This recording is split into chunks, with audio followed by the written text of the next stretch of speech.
itu bekal untuk kemandirian. Dia kalau belajar ngaji, makanya apa? Jari ya, gitu. Dia kalau sisiran atau kalau makan yang dia pakai adalah jari jemari. Itu adalah motorik halus. Nah, ada problem anak-anak itu sekarang nggak tahan nulis lama. Jadi kalau disuruh nulis, jawabannya apa? Capek, pegel. Udah nggak kan capek tau ya, gitu ya. Nah, bisa jadi hal-hal itu memang karena dia beneran pegel. Jadi bukan karena dia malas misalnya. Kenapa? Karena sekarang itu jarang memang permainan ataupun ya ada lah pembatasan yang kurang mengasah motorik halusnya. Kalau menulis itu kan sebenarnya kita pakainya apa nih? Tangan ya yang di nah, tapi sebenarnya bahu itu harus diawali dari memperkuat bahu karena nulis itu juga berhubungan dengan kekuatan bahu. Nah, permainan sekarang anak-anak baik main apa? Main HP. Anak pulang sekolah ya. Kalau mandi pakai apa? Shower. Ya. Apa? Sudah mencuci sudah tidak perlu memeras. Sudah diperhatiin sama mesin. Sama mbaknya. Ya. Gitu. Artinya banyak sebenarnya kegiatan-kegiatan yang harus memperkuat motorik halus dia yang tidak didapatkan anak. Gitu. Jadi sebenarnya harus diasah dulu ini kematangan dari kekuatan motoriknya. Makanya anak-anak ya disuruh main, disuruh dia bergelantungan supaya otot bahunya terasah. Di rumah disuruh dia peras, suruh meres bajunya, harus asuh karena untuk memperkuat motoriknya, untuk persiapan dia punya, suruh dia menggulung karpet, suruh dia bantuin ngadonin kue, itu yang untuk mengasah kekuatan. Gitu. Mandi pakai gayung. Jadi artinya ya memang teknologi memudahkan, tapi juga ada hal-hal yang perlu kita sering anak-anak supaya ternyata yang dulu itu juga bermanfaat loh. Gitu. Lebih mandiri, nah anak yang lebih mandiri biasanya lebih percaya diri karena dia merasa dia mampu, dia merasa mampu mengatasi masalahnya sendiri. Jadi mulai dari kemandirian Bapak Ibu ya. Nah di sini kalau di sekolah lah memang yang diminta atau yang diasah adalah kemandiriannya. Nah tinggal di rumahnya nih bagaimana? Apakah sudah sama atau belum? Jangan-jangan di sekolah mandiri, di rumah Bu dia nggak bisa tuh makan sendiri. Di rumah kita disuapin, katanya di sekolah makan sendiri. Iya. Kok kalau di rumah itu tasnya berantakan ya, naruhnya brak-bruk aja. Padahal kalau di sekolah katanya kalau datang ke sekolah tasnya ditaruh di rak, kemudian tempat makan yang ditaruh di kotak semuanya tertata. Nah itu sebenarnya kita evaluasi lagi. Kalau anak bisa ke situasi bisa, kemudian di situasi lain tidak bisa, berarti ada yang salah di situasi itu karena buktinya dia bisa. Dia di sekolah bisa. Berarti apa yang kita perlu evaluasi? Ya, biasanya anaknya paham, soalnya kalau di rumah ada mamanya, ada mbaknya, ada siapa? Neneknya. Ya. Walaupun berangkrut nggak disuruh ulang, ya. Kalau di sekolah kayak begitu disuruh ulang Bapak Ibu, ulangi, ya, balik lagi kelas, suruh balik lagi sama gurunya, jalan, masih lari suruh balik lagi, ya, gitu kan Bapak Ibu guru, iya, nah, ya. Ya ini ya, berikan umpan balik. Contoh kata-kata misalnya, wah kakak sekarang larinya sudah lebih cepat ya. Tapi tetap hati-hati ya Kak. Oke. Dikasih dulu umpan baliknya bahwa dia sudah bisa sampai sini. Gitu ya. Kemudian tadi warnanya sudah mulai rapi ya, keren deh. Walaupun rapinya versi anak-anak, ya dari ya warnanya ada di sebelah mana, ya warna pohon dia kasih warna biru, ya awan dia kasih warna hitam, kayak apa ya kalau hitam ya. Ya pokoknya nggak ini lah ya, nggak realistis gitu. Tapi tetap umpan balik itu penting. Jangan kita bilang, iya dek bagus, tapi kok warnanya gitu sih dek? Kan kemarin Bunda bilang kalau warna ini warnanya apa? Yang diterima anak yang mana? Yang terakhir apa yang pertama? Yang terakhir. Ya, bagusnya hilang. Oh, bagusnya hilang gitu. Yang diingat ya, salah lagi warnanya. Gitu ya, jadi sudah stop sampai situ aja. Gitu. Ketika kita memberikan umpan balik, stop. Kalau kita mau ngasih tahu lagi, cari lagi momennya ataupun kata-kata yang positif yang lainnya. Karena yang saya amati juga ada orang tua yang gini, kalau dia melakukan kesalahan dia ditegur, kalau tidak melakukan kesalahan dibiarin aja, tidak diapresiasi. Itu juga mempengaruhi ya. Ada artinya biasanya kita juga Bapak Ibu untuk ketika anak berbuat satu hal yang memang positif, tolong itu juga yang ditegur dalam arti positif. Wah, ayah kebantu banget nih kamu ngambilin atau misalnya mau cuci mobil, kamu ambilin ember sama ini, ayah kebantu banget. Makasih ya. Itu perlu ada statement seperti itu. Hati-hati dalam mengomentari hasil atau performa anak, dan kita tolong lebih hargai prosesnya. Gitu ya. Jadi yang lebih bermakna adalah prosesnya, supaya anak juga tidak kecewa kalau suatu saat dia belum dapat hasil yang dia dapatkan. Gitu. Karena kalau proses kan kita akan membentuk sikap. Kalau hasil yang akan lebih dibentuk adalah ya fisiknya, materinya. Tapi kalau proses yang kita bentuk adalah sikapnya. Itu yang juga ini kita bantu. Nah, berikan dukungan yang sesuai saat menghadapi situasi yang membuat anak kurang nyaman. Jadi jangan juga dukungan itu diartikan sebagai kita yang menyelesaikan masalahnya. Itu bukan dukungan. Misalnya ada anak, aku tadi dikatain sama temanku, misalnya seperti itu. Aku nggak mau sekolah. Ya udah besok ayah ke sekolah. Siapa yang ngatain?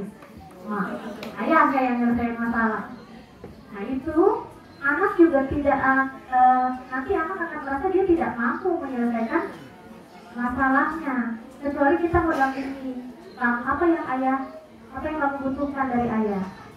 Ayah perlu ngobrol sama guru kelasnya, itu ditanya, gitu. Ya, jadi jangan langsung juga suatu masalah itu diselesaikan oleh orang tua. Ada masalah sedikit orang tuanya langsung menyelesaikan. Gak apa-apa, nanti biar mama aja yang nyelesain. Nah, gak apa-apa, nanti ayah aja yang nyelesain. Anaknya belajar nyelesain apa? Oh, anaknya terima hasil aja. Ya. Nah, itu artinya memang berikan dukungan yang sesuai supaya anak bisa menghadapi situasi yang membuatnya kurang nyaman. Nah, ini ya yang tadi 8-12 tahun biasanya sudah memahami penilaian orang lain kepadanya. Makanya guru-guru juga harus hati-hati dalam memberikan komentar. Orang tua sama hati-hati juga dalam memberikan penilaian. Karena apa yang dinilai itu yang akan terserap sebagai konsep dirinya. Nah, umur 8-12 tahun pertama anak sudah punya privacy. Percaya nggak nih Bapak Ibu? Anak sudah punya privacy loh. Kita sudah tidak boleh buka tasnya tanpa izin. Kalau mau buka tasnya, izin sama anaknya. Mama mau buka tas kamu, boleh? Kenapa? karena di masa ini dia akan merasa dihargai, dia dianggap itu punya dia, dan kita kalau mau sesuatu dari punya dia kita izin. Anak juga akan merasa ya ada respect ya dari orang tua. Berbagi tanggung jawab dengan anak, ya apa yang dia sudah bisa kerjakan juga diberikan kesempatan.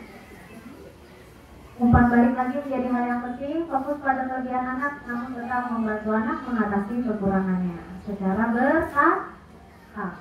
Ya. Nah, di sini ayah dan ibu memiliki peran yang sama dalam membentuk konsep diri anak. Jadi tugas mengasuh anak tidak hanya tugasnya ibu. Oh, jadi bapaknya sebut bapak loh. Ya, tidak hanya tugas salah satu. Ya, jadi tugas bersama. Ya, tugas bersama. Untuk sekolah di sini, untuk membentuk konsep diri anak yang pertama adalah pastinya berikan anak kesempatan untuk mandiri. Kemudian juga berikan kesempatan anak untuk sosialisasi, berekspresi, ya. Kemudian bermain itu juga penting bagi anak, dan keterampilan aspek motoriknya maupun kognitifnya itu tetap perlu dibangun dari sekolah, karena ini dua-dua ini keluarga dan sekolah saling mempengaruhi. Nah, kemudian orang tua dan pihak sekolah merupakan pekan untuk membantu anak memiliki konsep diri positif sehingga perlu adanya kerjasama. Sepakat? Nah, setuju ya yang ini ya? Ya, mungkin itu penjelasan dari saya. Terima kasih atas perhatiannya. Saya kembalikan lagi pada moderator. Assalamualaikum warahmatullahi wabarakatuh. Ya baik, alhamdulillah sudah disampaikan pemaparan materi tentang pengasuhan untuk membantu pembentukan konsep. Assalamualaikum warahmatullahi wabarakatuh. Terima kasih atas kesempatannya. Saya ingin bertanya ke Bu Andar, lebih ke mungkin tips dan trik untuk kami para orang tua yang memiliki anak yang jaraknya cukup berdekatan. Karena kan kalau budaya di Indonesia itu kan lebih ke pola pengasuhan bahwa kakak harus menjadi contoh untuk adik, kemudian harus mengalah kepada adiknya. Padahal kan kita tahu kadang-kadang pencapaian kakak dan adik itu tidak bisa disamaratakan. Kadang-kadang adik yang lebih dulu bisa sesuatu, karena kan memang kebetulan anak pertama saya kan spesial ya. Jadi mungkin ada beberapa yang karena jaraknya cukup dekat dengan adiknya, hanya 19 bulan, ada hal-hal yang adiknya lebih advance gitu terhadap kakaknya. Jadi kadang-kadang memang kakak yang mencontoh. Jadi bagaimana supaya si kakak ini tidak berkecil hati, dan bagaimana juga supaya adik ini tidak merasa bahwa akhirnya tanggung jawab dia harus melindungi kakaknya atau dia yang harus mengarah pada kakaknya itu juga terjadi pada adik. Karena kami sebagai orang tua yang memiliki anak spesial dan kebetulan jaraknya cukup dekat, kadang-kadang masih cukup bingung untuk ini loh si kakak atau adik gini loh, jangan gitu sama kakak, kakak belum bisa atau abang belum mampu, abang gitu, abang ngalah sama adik, kadang-kadang agak bingung. Nah itu bagaimana tips dan triksnya? Ya mungkin seperti itu. Baik. Masalah mandiri tadi, masalah kalau di sekolah bisa atau di lingkungan lain bisa, pas di rumah itu anak saya kesnya dia selalu menyerahkan ke orang tua gitu. Kalau kita tanya kok kamu di sekolah mau di sini enggak, kan di sini ada abi gitu sebenarnya. Padahal di rumah kita udah mengusahakan dia untuk mandiri gitu, untuk bisa Ya. melakukan Sebenarnya kalau ternyata dia tetap menggantungkan. ini jawabnya iya selalu jawab mungkin bukan di sekolah kalau ada adiknya gitu. Neon dan Les ya. Di sini tips and trick gimana sih caranya supaya kita memberikan penanganan pada anak yang usia lahirnya berdekatan, gitu ya. Jadi yang diperlukan di sini sebenarnya kalau usia berdekatan adalah ataupun tadi sifatnya kalau Leon itu kan berarti memang ada kekhususannya ya.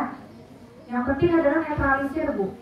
Jadi kalau peran kita orang tua maupun guru itu adalah memang menetralisir ya. Artinya gini, kalau ada anak yang bilang, kok aku terus sih yang disuruh ngalah? Gitu. Kan yang salah kakak.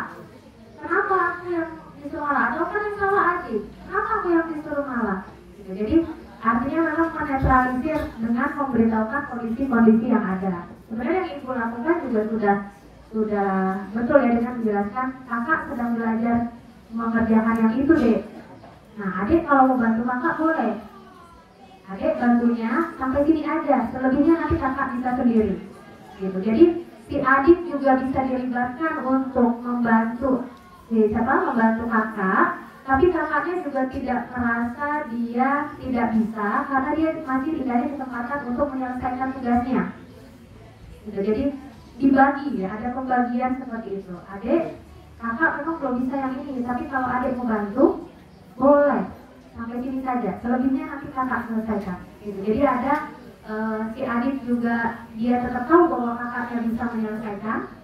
Si kakak juga tidak merasa rendah diri karena semuanya dibantu adik, tidak. Jadi ada kesempatan dia untuk merasa bisa menyelesaikan sesuatu. Bisa seperti itu. Jadi kalau untuk berdekatan ya memang tantangannya adalah ya secara fisik sama gitu kan. Nanti kan orang kan jadi sama, jadi nggak kelihatan kakak beradiknya kadang ya. Jadi perlu memang banyak netralisir. Dan juga saya berpesan untuk orang tua yang memiliki anak lebih dari satu, usahakan bahwa setiap anak muncul kepribadiannya, artinya muncul kecenderungannya masing-masing. Gitu. Jangan terus disamakan terus ini kakak beradik. Misalnya kalau mau pergi gitu ya, misalnya kalau mau pergi harus seragaman. Terus apa lagi ya?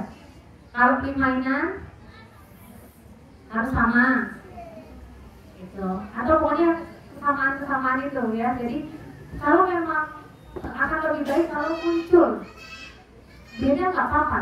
Itu yang dibutuhkan. Jadi adik juga tidak merasa harus berada di bawah bayang-bayang kakaknya. Si kakaknya juga nggak merasa risih karena selalu diikuti oleh adiknya. Dulu pernah ada siswa di sini, anaknya 3, laki-laki, itu kompak banget, sangat erat. Ya, ternyata memang kalau kemana-mana selalu bertiga, kayaknya nggak pernah berantem mana itu. Ya seneng ya kita orang tua ya, anaknya selalu rukun, selalu menyenangkan hati orang tua, nggak pernah konflik. Tapi ternyata lupa orang tua bahwa setiap anak punya keunikan masing-masing. Itu yang ternyata akhirnya nggak muncul. Jadi ketika kakaknya milih A, akhirnya aku ikut abang aja. Ya, milih apa lagi? Aku ikut abang. Jadi si adik ini nggak punya apa namanya, nggak punya, dia sebenarnya pengennya apa sih gitu, nggak punya pilihan sendiri. Jadi saya sarankan waktu itu coba bapak ibu atau ayahnya aja pergi sendiri sama anak pertama. Tanyakan, kamu sukanya apa? Nanti kalau beli mainan maunya mainan yang apa? Di sekolah senangnya ngapain sih? Tanya. Nanti ayah luangkan lagi waktu sama yang kedua sendiri, waktu sama yang ketiga sendiri. Karena tiap anak punya hak untuk dapat waktu sendiri-sendiri gitu. Jadi kalau anaknya 5, ngebagi tuh gimana ngebaginya ya? Ya, tetap setiap anak perlu memiliki waktu sendiri. Gitu. Ada boleh bersama-sama untuk membangun harmonisasi keluarga, silakan. Tapi jangan lupa tiap anak juga perlu dimunculkan keunikannya sendiri. Jadi yang diperlukan tadi, kita memberikan ruang kepada si adik untuk membantu si kakak, tapi jangan semua. Si kakak diberikan ruang untuk menyelesaikan tugasnya. Begitu juga sebaliknya. Kalau kakak mau membantu adik, jangan dibantu semuanya. Dibantu sampai pada titik tertentu, silakan adik yang menyelesaikan. Jadi dua-duanya bisa saling menghargai nanti. oh kalau tugas yang ini kakak nggak bisa, adik gimana sih dek, bantuin kakak dong sampai sini aja gitu. Akhirnya nanti akan terpola seperti itu, saling menghargai karena ini usianya berdekatan. Usia berdekatan tuh biasanya ya memang mainnya ya sama, mainnya bareng ya, aktivitasnya bareng. Jadi berikan ruang untuk masing-masing anak untuk saling membantu, tapi juga jangan terus dia lagi, artinya si adik lagi atau si kakak lagi. Jangan lupa untuk memunculkan kakak atau adiknya, kemampuannya. Jadi seperti itu. Yang kemudian netralisir juga perlu ya, bukannya kakak nggak ngerti, tapi kakak memang belum bisa gitu. Jadi kita perlu bantu kakak sampai sini. Jadi perlu ada netralisir supaya si adik ataupun kakak ini tidak kemudian melabel gitu ya, melabel kakak atau adiknya sendiri. Jadi seperti itu. Kemudian yang kedua, nah ini kemandirian. Di sekolah bisa, di rumah tidak bisa. Ini kayaknya hampir ya, saya juga mengalami soalnya ya, jadi mungkin ini jadi permasalahan kita bersama. Kenapa? Karena tapi anak tahu rumah itu adalah tempat yang nyaman, tempat yang paling nyaman. Bagus kita membuat rumah itu nyaman, tapi kalau terlalu nyaman, itu saya selalu bilang, rumah itu nyaman, tapi kalau terlalu nyaman, anaknya nggak akan mau keluar dari rumah. Kalau ada masalah, larinya ke rumah, tidak mau menghadapi masalahnya di luar. Nah, tentang kemandirian ini, kalau di sekolah dia sudah bisa, berarti satu dapat informasi kita ya, anaknya sudah bisa. Nah, kemudian yang kedua, Bapak Ibu perlu pilih dulu mana perilaku yang mau kita buat dia lebih mandiri. Nggak bisa semuanya dia harus langsung berubah jadi mandiri. Pilih dulu apa? Misalnya yang penting makannya deh satu, makannya dulu aja. Atau ya mau kita pilih yang penting buang airnya aja dulu. Atau apalagi misalnya tidurnya sendiri umur 7 tahun baiknya memang sudah bisa ya, sudah bisa dengan orang tua karena nah ini masalah tidur itu juga ternyata itu adalah awal mula dari anak independen, awal mula dari anak bisa merasa nyaman dengan dirinya sendiri tanpa bantuan, tanpa kita. Dan itu menjadi modal untuk depannya. Jadi kalau ada anak yang kelas 4, yang kelas 5 masih tidur sama orang tuanya, mohon segera ditindaklanjuti ya, karena itu akan mempengaruhi emosinya. Ya, itu akan mempengaruhi emosinya. Kemudian kalau untuk kemandirian tadi pilih satu perilaku yang mau kita ubah supaya dia jadi mandiri. Kemudian yang ketiga, karena dia terbiasa menggantungkan sama kita nggak bisa langsung melepasnya 100%. Artinya bantuan dari kita tetap ada, tapi dikurangi secara bertahap. Jadi nggak langsung, kan di sekolah udah bisa, kenapa di rumah nggak bisa? Sendiri, coba, ayo mau lihat, kamu bisa sendiri, datang guru. Nggak bisa begitu, karena anaknya sudah terbiasa nyaman dengan orang tua, karena sudah biasa dibantu sama orang tua. Yang bisa kita lakukan apa? Ayo kita mengerjakannya sama-sama, mengerjakannya bareng-bareng. Kalau untuk makan, ayah nyiapin, kamu suap sendiri, contohnya ya, misalnya nih. Terus apa lagi? Kalau ganti baju, ayah tarik, kamu yang keluarin dari kepala kamu misalnya. Jadi bertahap.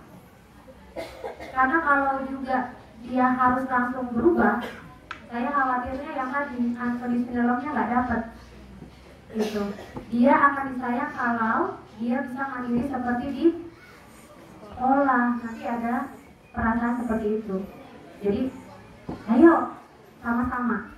Kalau dia ada yang belum bisa, kalau dia di rumah belum bisa, tapi di sekolah bisa, berarti dia bisa. Itu kan infonya pertama. Kemudian pilih mana yang paling urgent menurut Bapak Ibu. Habis yang satu sudah, perilaku yang satu misalnya sudah tercapai, baru pindah ke yang lain. Jadi anak nggak kaget. kok aku masuk ke sekolah alam tiba-tiba di rumah aku harus sendiri semua. Wah, ya kaget gitu ya. Padahal artinya itu kan sebuah proses gitu. Jadi yang penting memilih yang mana, kemudian bantuan tetap kita berikan, tapi kita kurangi secara bertahap. Jangan lupa di setiap dia bisa berikan umpan balik. Jadi dia sudah bisa. Dan kita juga bilang, ayo senang banget nih kakak atau adik makanya seperti ini gitu. Ayah kan tinggal nyuapin aja, kakak udah bisa nyuapin sendiri. Jadi dikasih umpan balik juga. Artinya memang perilaku kita juga tetap tenang, ya. Karena anak itu sangat melihat ekspresi, sangat melihat gerak-gerik maupun kata-kata yang kita ucapkan. Mungkin itu ya Pak ya. Mudah-mudahan dikuatkan karena ini kita kuat-kuatan sih sebenarnya sama anak, ya. Kita tahan nggak nih? Misalnya karena anaknya dia entah dia merengek atau ya udah kalau nggak disuapin aku nggak makan, iya kuat-kuatan aku nggak makan, pokoknya disuapin. Nah tuh itu biasanya membuat orang tua jadi galau. Oh iya, tuh nggak disuapin nggak makan, tapi kalau disuapin jadi nggak mandiri, gimana ya? Ya ambil jalan tengahnya, gitu ya. Kalau misalnya tetap mau disuapin, kita bikin perjanjian, suap sekali sendiri sekali, suap sekali sendiri sekali, itu bisa, boleh. Karena yang namanya kemandirian itu tidak langsung gerak jadi mandiri. Wah, ya nggak begitu, proses. Ya, jadi boleh seperti itu. Yang penting gini, negosiasinya artinya anak tetap mengikuti apa yang kita inginkan, tapi keinginan dia juga tetap bisa dia dapatkan. Jadi sama-sama atau win-win solution yang kita bilang. Jadi secara bertahap seperti itu. Jadi itu, terima kasih. Oke, baik, kita buka sesi selanjutnya. Jika masih ada pertanyaan untuk 3 penanya selanjutnya. Ada? Oke, Bunda Azra, satu di belakang. Oke, boleh 2 pertanyaan. Assalamualaikum warahmatullahi wabarakatuh. Saya orang tua dari L, SD 3. L ini kalau diperintah dia suka bingung gitu. Kadang kita dulunya apa, dia udah bingung duluan. Aku bingung kenapa begitu gitu. Itu aja sih. Contohnya mungkin Misalkan ambil tisu misalkan gitu. Itu kadang dia keliling-keliling dulu tuh. Padahal udah tahu tisu di situ gitu. Terus kadang aku jadi, apa kamu kok bingung sih? Namanya aku nyuruh apa gitu. Nanti enggak, aku nggak bingung. Nanti ketemu gitu. Kenapa ya? tapi lama gitu ya, Bang. Hah? Tapi lama gitu maksudnya. Iya, kadang kayak bingung, kayak kaget gitu kalau di situ. Ibu mintanya ketika dia lagi apa? Ya misalkan kita sama-sama lagi makan Atau lagi nonton TV gitu kan. Iya gitu aja sih, lagi nggak terlalu dia lagi ngapain gitu. Assalamualaikum warahmatullahi wabarakatuh. Waalaikumsalam. Saya Bunda Azra, SD 6 Gendim. Yang ingin saya tanyakan adalah konsep diri pada anak laki-laki dan perempuan itu yang harus ada, yang harus dia ketahui itu apa? Yang paling dasar untuk anak perempuan itu apa? Terus untuk anak laki-laki itu apa? Karena kebetulan anak saya Azra itu kan saya juga perempuan ya, tapi cenderung tomboy. Jadi bagaimana untuk menanamkan cara konsep diri bahwa anak perempuan yang seharusnya itu seperti apa itu mungkin ada atau sebenarnya itu harusnya dimulai ketika dia di usia berapa kali? Ya, terima kasih. Terima kasih. Bu Anda, saya mau tanya, kan kita banyaknya bahas anak-anak ya dari tadi. Nah, kalau ini kita bicara orang dewasa, saya kira kadang kita atau bahkan saya merasa juga perlu melihat sebenarnya konsep diri saya udah benar apa belum. Jadinya saya sebenarnya kacau, konsep diri saya kacau gitu. Nah, gimana kita mengidentifikasi, bisa nggak kita dikasih tips gitu ya untuk bisa mengidentifikasi sebenarnya kita adalah orang yang sudah punya konsep diri atau apa? Nah, kalau misalnya orang dewasa yang katakanlah konsep dirinya belum bagus gitu ya, belum kuat, terus kita punya anak, gimana tuh kira-kira kejadiannya kalau orang yang dewasa yang konsep dirinya masih belum kuat, kemudian mengawal anak-anak yang harus dari awal sedini mungkin dia udah punya konsep diri. Nah itu mohon dijelaskan. Terima kasih. Oke, untuk yang pertama, kok ini ya anak saya kalau disuruh terlihat dia bingung akan instruksinya. Terus akhirnya sih dia bisa, tapi prosesnya lama. Nah ini kita sebenarnya perlu tadi observasi dan wawancara kepada anak kita. Observasi pertama, ketika kita suruh apa yang sedang dia lakukan, dia tidak sedang ngapa-ngapain misalnya, dia sedang biasa, tapi di pikirannya kita nggak tahu dia lagi memikirkan apa. Entah dia lagi nanti aku habis makan, aku mau ini makan sih. Terus pas dia ngobrol akhirnya kan dia kenapa gitu ya, karena mungkin sedang ada proses di dalam pikirannya yang menyerap konsentrasinya. Kalau makan kan bisa menjadi satu hal yang otomatis ya, dia nggak harus dia konsentrasi penuh untuk makan gitu ya. Kalau udah usia atau umur 8-9 tahun kan dia bisa tanpa dia harus pikir tuh udah masuk aja gitu. Tapi yang di pikiran ini kita nggak tahu. Jadi bisa saja ketika ibu atau bapak menyuruh dia sedang dalam pikirannya, entah itu nanti mau ngapain, tadi habis ngapain atau apa. Jadi yang perlu kita lakukan adalah kakak panggil dulu namanya. Setelah dipanggil, pastikan dia lihat mata kita dulu, kontak mata dulu. Kalau sudah ada kontak mata, konsentrasi dia akan beralih kepada kita. Baru kita kak, tolong ambilkan tisu. Jadi bisa saja ini yang kita perlu cari tahu dulu sebenarnya Bu, apakah ini karena itu tadi atau ya biasanya sih memang anak-anak seperti itu ya, artinya dia punya imajinasi sendiri, dia sedang asik begitu, walaupun dia secara fisik tenang, tapi idenya nggak tahu dia lagi ngapain, lagi kemana gitu ya. Jadi panggil dulu namanya, pastikan dulu kita bertatap muka ya, dari kontak matanya ya, kemudian baru kita berikan apa yang mau kita minta. Kalau dibuat sambil lalu itu nggak akan masuk juga ya. Misalnya kita juga minta tolong ini berapa kali gitu ya, baru akan diikuti. Jadi dilihat dulu, kita lihat dulu apakah ini terjadi setiap kali atau terjadi pada saat itu saja. Itu juga perlu kita observasi juga.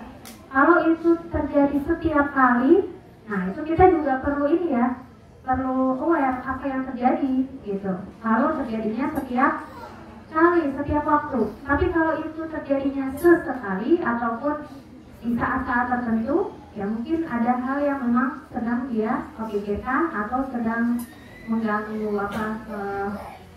sedang mengalihkan perhatiannya gitu. Kemudian mungkin itu ya Bu yang perlu kita tanya ke anaknya juga. Nah tadi dia ketika ditanya dia bilang, enggak, aku gak bingung gitu ya. Kita bisa bilang, tapi kenapa Bunda melihatnya kamu kayak boleh kita bilang gitu, kayak bingung gitu Kak, tapi kamu bingung atau tidak? Ketika dia bilang tidak, ya kita anggap oke, kalau kamu gak bingung berarti ya gak apa-apa, Bunda gak khawatir gitu. Kemudian kalau untuk konsep diri laki-laki dan perempuan, nah ini kita bicara gender roles ya, peran gender itu sebenarnya dibentuknya ketika usia 3-4 tahun. Jadi kalau anak usia 3 sampai 4 tahun ditanya, kamu anak laki-laki apa perempuan?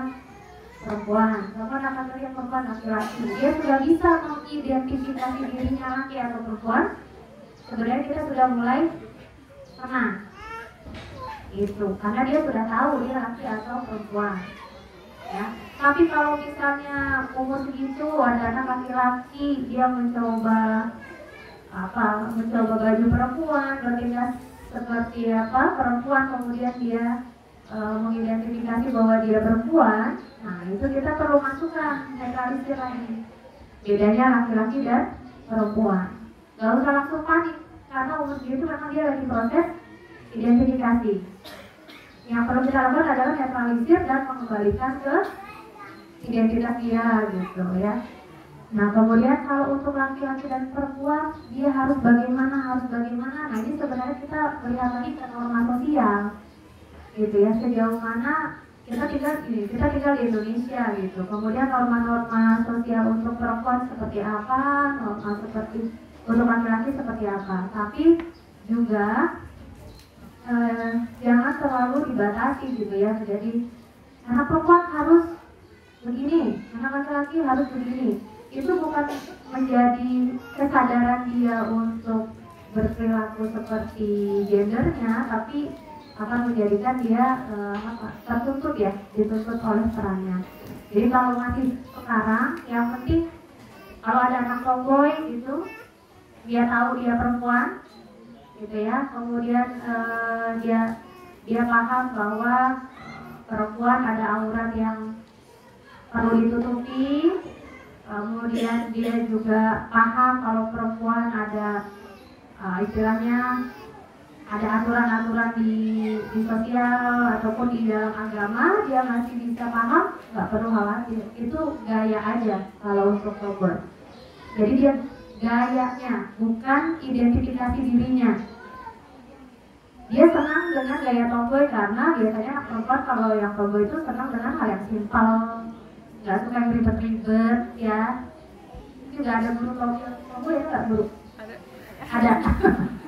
Ya, jadi itu gaya. Jadi bedakan antara gaya dan identifikasi diri. Kalau dia mengidentifikasikan dirinya dia perempuan, tapi gaya dia memang tomboy, nggak masalah. Itu gaya aja, keunikannya dia.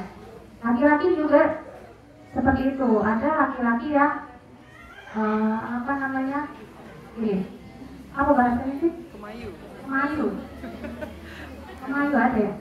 Kalau di psikologi biasanya tahun sekali ada yang seperti itu. Tapi dia laki-laki.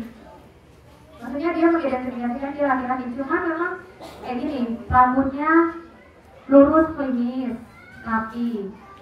Misalnya kemejanya kancingnya sampai atas, rapi banget, dan itu dia sangat sopan, sangat lembut bicaranya gitu. Dia laki-laki, ya nggak apa-apa, itu stylenya dia.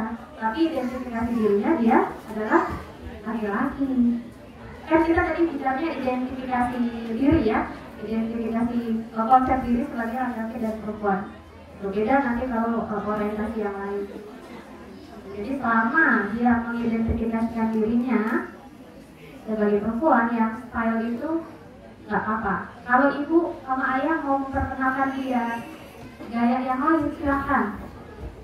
Ada perempuan yang gayanya gini loh mbak, seperti ini. Tapi diberikan referensi saja.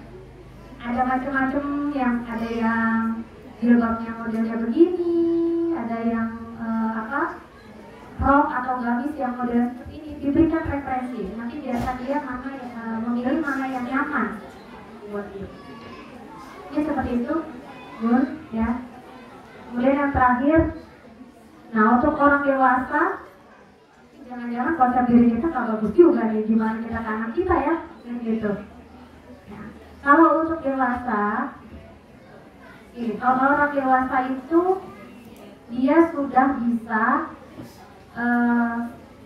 memilih dan menentukan ya. Artinya gini, kalau misalnya dia merasa ada yang salah dengan diri dia, gitu ya, orang dewasa sudah merasa ada yang salah dengan dirinya, dia bisa mencari hal yang misalnya kalau memang perlu konseling, Kalau memang perlu terapi silakan. Karena kalau orang dewasa harus muncul dari kesadaran dirinya sendiri.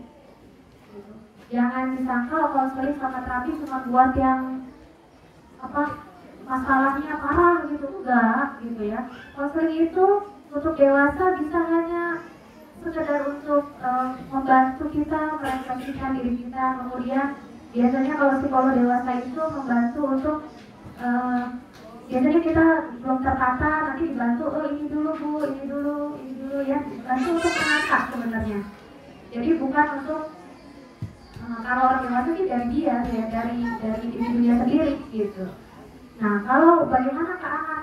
Nah sebenarnya kalau untuk anak bisa saja mempengaruhi ya kalau orang tua punya konsep dirinya negatif, karena yang akan keluar dari omongannya pun nanti bisa negatif ke anak gitu. Jadi kalau misalnya kita masih merasa diri kita kurang, kita juga perlu mengupgrade ya, mempelajari hal-hal baru supaya diri kita juga menjadi lebih baik. Karena kalau orang tua kan tidak ada sekolahnya ya, dan juga tidak ada Anda dinyatakan siap menjadi orang tua karena Anda sudah memiliki ini yang baik, ini kan nggak seperti itu. Tapi kita semua berjalan, kita semua belajar, gitu. Kita belajar bersama anak, kita tumbuh bersama anak. Makanya saya selalu bilang, jangan tunjukkan kepada anak bahwa diri kita tuh sempurna semuanya. Kasih tahu, kasih lihat ke anak bahwa kita juga punya kurangnya, gitu. Ya. Jadi artinya apa? Artinya anak boleh melakukan kesalahan, boleh. Ya, kita juga boleh melakukan kesalahan. Banyakan mana juga sama anak. Banyakan kita kali ya melakukan kesalahan. Jadi artinya kalau memang sampai pada tahap yang kita rasa bisa mempengaruhi perkembangan tumbuh kembang anak kita, silakan berkonsultasi dengan pihak yang profesional. Tapi kalau dirasa memang oke, kita masih bisa mengatasinya. Saya tahu kekurangan saya, tapi saya juga bisa mengatasinya ketika saya berhadapan dengan anak saya. Ya sudah, berjalan saja pembelajarannya bersama anak. Kalau saya selalu bilang sama orang tua yang bekerja, terutama ya, maupun yang tidak bekerja, itu kerja juga di rumah sih. Maksudnya dua-duanya nih, orang tua kalau berhadapan dengan anak, usahakan dalam kondisi yang baik. Kalau kita kerja, pulang dari kerja, ya di jalan itu kita ngumpulin energi, bukan nanti di rumah kerjaannya aku ini enggak. Kita ngumpulin energi di jalan, kita makan, kita istirahat di jalan kalau bisa ya. Kita kumpulin sehingga ketika ketemu anak akan mendapatkan ayahnya yang siap sedia untuk bermain bersama dia, berinteraksi bersama dia. Dia akan dapatkan ibu yang menyenangkan buat dia, walaupun hanya 20 menit. Waktu tidak harus lama, yang penting adalah ketika Bapak Ibu menghadapi anak, usahakan dalam kondisi emosi maupun kondisi yang relatif stabil. Kalaupun kita memang lagi capek atau lagi kesal, kita bisa bilang sama kita, ayah perlu waktu sebentar, boleh 15 menit ayah mau bersih-bersih dulu, mau makan dulu atau mau apa dulu gitu boleh. Jadi konsep diri dewasa itu memang bisa mempengaruhi perkembangan anak, terutama orang tua yang orang tuanya merasa dia tidak bisa, orang tua yang merasa dia menganggap dirinya tidak disayang mungkin dari masa lalunya, itu bisa mempengaruhi juga ke anak. Yang penting adalah orang tua menyadari bahwa ini terjadi hanya pada saya. Ya istilah gitu. Saya tidak bisa melimpahkan gitu ya apa yang terjadi pada saya kepada anak. Gitu. Dan kuncinya untuk orang dewasa adalah acceptance, penerimaan. Kisah kita yang dulu dari orang tua kita lukisan kita yang dulu dari guru-guru kita, dari teman-teman kita anggap itu sebagai hal yang memang harus ada di kehidupan kita. Penerimaan diri. Sehingga kalau sudah penerimaan, biasanya kita akan lebih nyaman dengan diri kita. Tapi kalau kita masih menyangkal, masih marah, dulu sih ayah begini, dulu sih guruku ngomongnya begini, dulu sih temanku semuanya begini, ya kita akan selalu terhambat ketika kita mau maju, ketika kita mau ke anak kita ya akan terbayang lagi yang dulu. Akhirnya, tuh kamu jangan gitu, kalau kayak gitu nanti kayak mama dulu begini karena begini. Gak bisa begitu. Nah, jadi untuk orang dewasa, mulailah kita untuk acceptance, kita menerima bahwa segala yang terjadi di masa lampau kita itu memang sudah ditakdirkan oleh Allah, pasti ada hikmahnya. Sekarang gimana kita bisa menggunakan pengalaman itu sebagai hikmah supaya ke anak-anak bisa lebih baik. Mungkin itu yang bisa saya sampaikan. Ya, terima kasih Bapak Ibu. Mohon maaf jika ada kekurangan. Satu lagi ya.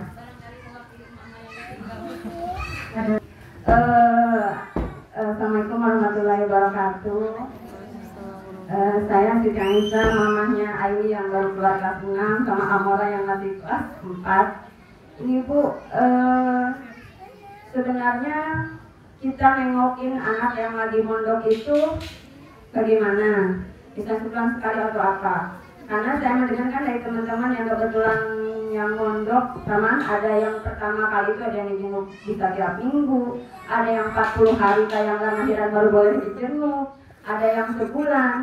Sebenarnya baiknya buat membentuk psikologis anak yang benar itu ketika kita meninggalkan anak mondok itu seperti apa? Karena saya banyak yang bersinggungan di grup-grup itu, jangan biarkan anak kita jadi generasi kaleng-kaleng, jadi cengeng gitu, biarkan anak kita main. Tapi saya masih di hati saya bahwa kesempatan saya untuk berkunjung, memeluk dia, kemudian bertatap muka langsung itu ada masih diperlukan menurut saya. Saya nggak tahu apakah pesantren atau asrama atau apapun melakukan kebijakan misalnya 2 minggu sekali boleh dijenguk, sebulan sekali boleh. Itu mereka mendasarkan pada ilmu psikologisnya atau hanya kebiasaan-kebiasaan saja. Maksud saya tepatnya itu seperti apa orang tua masih bisa menyambangi anaknya yang lagi mondok. Terima kasih. Kasihan Umi Haidar lagi rindu berat seperti ini. Sebenarnya gini, saya nggak terlalu melihat kuantitas atau waktu berapa kalinya sih sebenarnya. Artinya gini, kalau memang kebijakan dari sekolah ya kan udah peraturan ya. Yang penting adalah ketika bertemu itu interaksinya seperti apa. Ketika Bapak Ibu lagi mengunjungi putra dan putrinya di pesantren, apa yang terjadi di situ? Apa yang terjadi di interaksinya itu sebenarnya poinnya.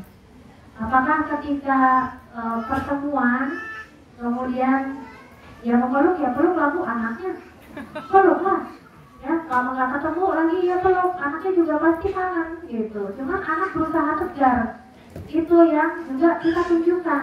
Kamu berusaha tegar, bunda juga berusaha tegar gitu. Jadi yang penting ketika berkunjung adalah interaksinya sebenarnya. Jadi artinya kalau misalnya ini ikutin peraturan pondok aja, kalau memang disuruhnya 2 minggu sekali boleh, ya manfaatkan Bu, ya 2 minggu sekali kunjungi. Kalau kita bisa, biasanya kalau awal-awal kan masih mungkin tahu ya berapa kalinya mungkin lebih intens. Tapi kalau udah lama-lama anaknya yang ngomong, udah Bu, nggak usah dijenguk ya 2 minggu sekali, 11 kali juga nggak apa-apa. Kalau anak sudah bilang seperti itu, kamu nggak apa-apa. Ya tanya lagi aja, karena ibunya kan juga ini ya, anak-anak meninggalinnya kali ya. Jadi kamu nggak apa-apa bunda jenguk sebulan sekali. Kalau dia terlihat yakin nggak apa-apa bunda yakin sama aku. Oke bunda yakin sama kamu, bunda jenguk sebulan sekali ya.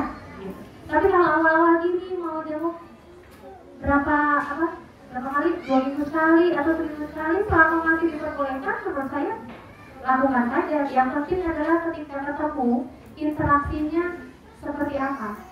Jangan terus aduh ya melo gitu, kemudian melihat anaknya juga makin ikut ya, makin kurus. Nah itu memang ketegarannya harus berlipat-lipat ya, karena makan kamu gimana nak, tidurnya nyenyak atau enggak, temennya gimana, semuanya gimana, karena berbeda. Jadi apa namanya, yang dibutuhkan adalah interaksi, tunjukkan bahwa kita siap walaupun dalam hati ya, kembali lagi nih, walaupun dalam hati, yang namanya orang tua kan pengennya mah bareng terus. Nah, tapi yang namanya pengasuhan, Bapak Ibu, pengasuhan adalah melepaskan dan mempercayai anak. Intinya pengasuhan adalah seperti itu. Ketika anak sudah bisa lepas dari kita dan dia yakin dia bisa, pengasuhan ibu berhasil. Jadi sebenarnya pengasuhan adalah suatu proses untuk melepaskan, karena sejatinya kita nggak bisa selalu bersama dengan anak kita. Ketika anak sudah bisa lepas dari kita dan dia kemudian mandiri, kemudian dia menunjukkan bahwa dia bisa survive di tempat yang baru dan yang lain, itu bersyukur bahwa pengasuhan Bapak Ibu insya Allah sudah tepat. Gitu. Ya, jadi kalau masih ada kesempatan silakan tengokin aja. Nanti akan ada masanya ibu mungkin berpulang sendiri gitu, sama interaksi ketika bertemu ya, seperti apa itu yang ketegaran yang perlu ditunjukkan oleh dua-duanya. Gitu. Oke, baik, alhamdulillah sesi kelas parenting kali ini sudah selesai.